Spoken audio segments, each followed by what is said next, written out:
건축하는데 약 855, 영원히 들고 연간 난방비는 75, 240원밖에 들지 않는 집이 지금도 존재합니다.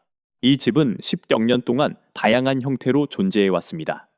벽의 두께는 35cm이며 쌓아 올린 나무와 진흙으로 만들어졌습니다. 보일러도 없고 환기용 배관도 없습니다. 벽의 물리적 특성이 복잡한 기계 시스템이 해야 할 모든 것을 관리합니다. 45개 주나 도시에서는 이 집을 합법적으로 지을 수 없으며 건축법에 명시된 이유는 이 집의 효율성과는 전혀 관련이 없습니다.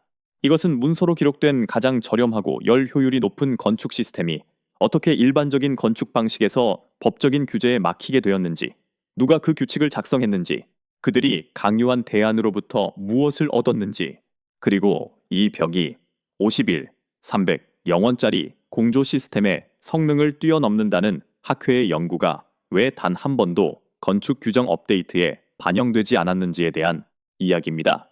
끝까지 지켜봐 주십시오. 법적인 허점이 존재합니다. 누군가가 이를 400번이나 사용했으며 여러분도 지금 당장 알아야 합니다. 글쎄요, 그 재료는 외감용 나무를 쌓아 올리는 콜드우드라고 불리며 0년이 넘는 시간 동안 북유럽, 스칸디나비아, 그리고 오데호 지역에서 기본적으로 사용되던 건축 방식이었습니다. 건축가들은 보통 길이가 20에서 35cm인 통나무 조각을 벽면에 수직으로 놓고 점토, 모래, 톱밥, 석회로 만든 모르타르에 고정하여 사용합니다. 나무는 단열재 역할을 하고 모르타르는 축열재 역할을 합니다.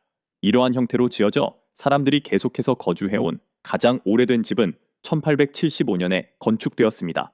이 집에는 기계식 난방 시스템이 설치된 적이 없습니다. 주인들의 말에 따르면 1월 중 가장 추운 몇 주 동안 작은 화목난로를 사용하는 연간 난방비가 85, 500원도 채 되지 않는다고 합니다. 건축 과정 자체는 그 단순함이 모욕적으로 느껴질 정도로 직관적입니다.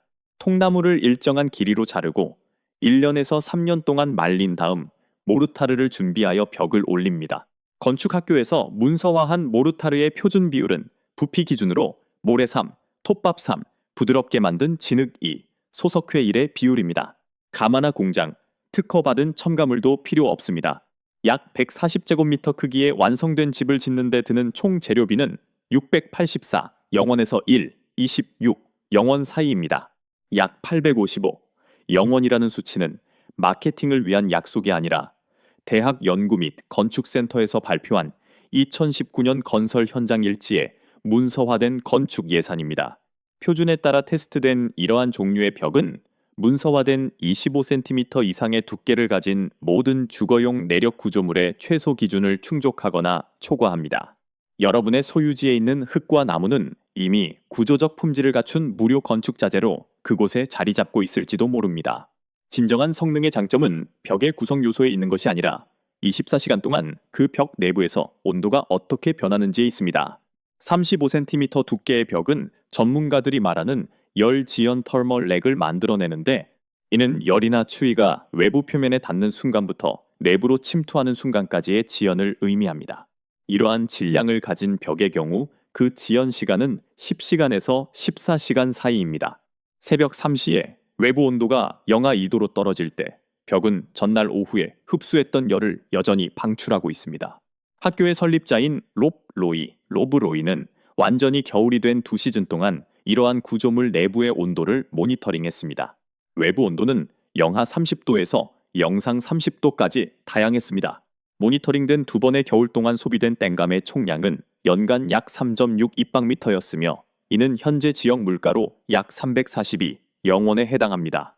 2016년의 한 분석에서는 이러한 종류의 구조물 12개를 조사한 결과 35cm 이상의 벽이 최고 열 손실 시점에서 기존 목조 구조 벽의 성능을 평균 31% 웃도는 것으로 나타났습니다.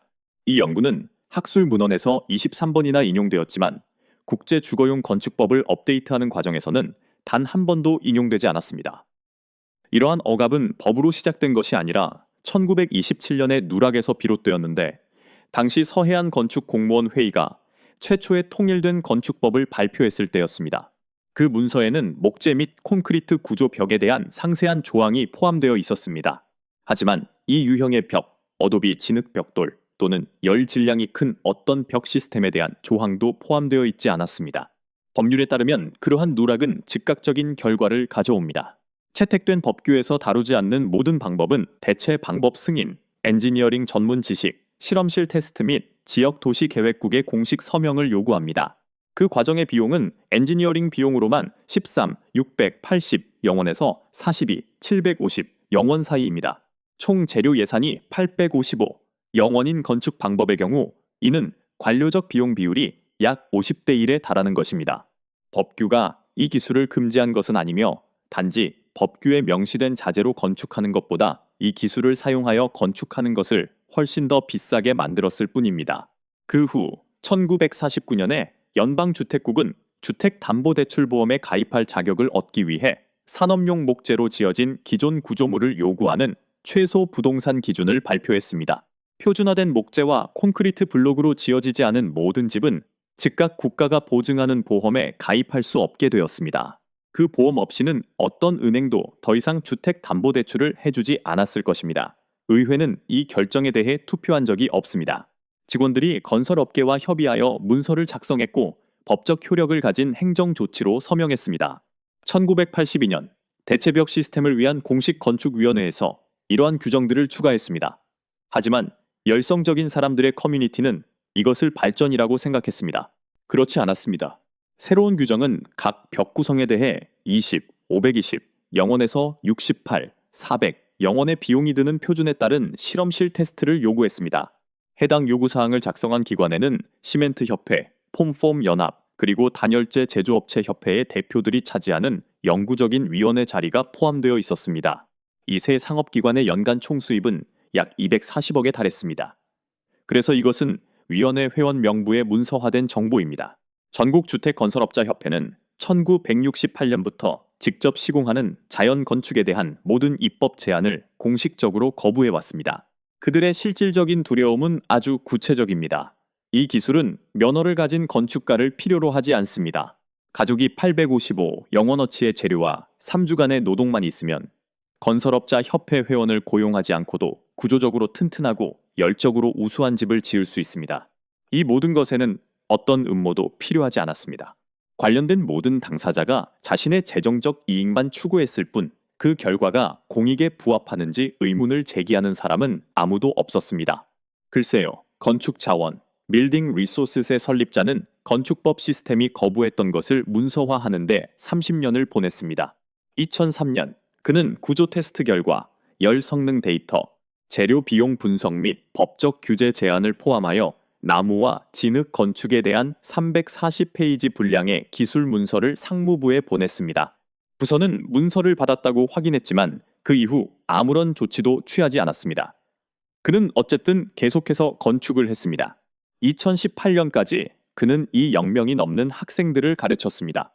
글쎄요, 그는 장기 모니터링 연구에서 이 집과 벽의 형태로 직접 시공된 47개의 구조물을 문서화하여 각각 최소 5년의 기간 동안 그 성능을 추적했습니다. 이 47채의 집 모두에 대한 평균 연간 난방비는 약 307, 800원이었습니다. 5년 후의 평균 구조적 결합률은 0이었습니다. 같은 기간 동일한 지역에 지어진 기존 목조 구조 주택들은 현재 평균적으로 방습층을 두 번째로 전면 교체해야 하는 상황입니다. 증거는 완벽했으며 문제는 결코 증거의 유무가 아니었습니다. 글쎄요, 일부 준하 도시들은 1991년에 흙 건축물에 대한 별도의 규정을 채택했습니다. 그들은 2005년에 이 기술을 허용되는 대안으로 인정하는 공식 기술 지침을 발표했습니다.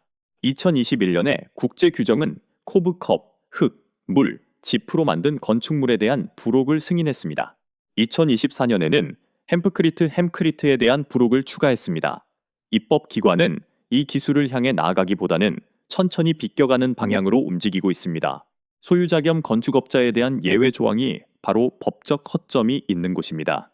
글쎄요, 많은 도시에서는 소유자가 해당 구조물에 거주한다는 조건 하에 개인이 규정을 완전히 준수하지 않고도 자신의 주거용 주택을 지을 수 있도록 허용하고 있습니다. 이러한 예외는 단 한 번도 폐지된 적이 없습니다. 작년 4월에 건축을 마친 그 집으로 들어가 보세요. 내부 벽에 손바닥을 대보세요. 나무는 따뜻합니다.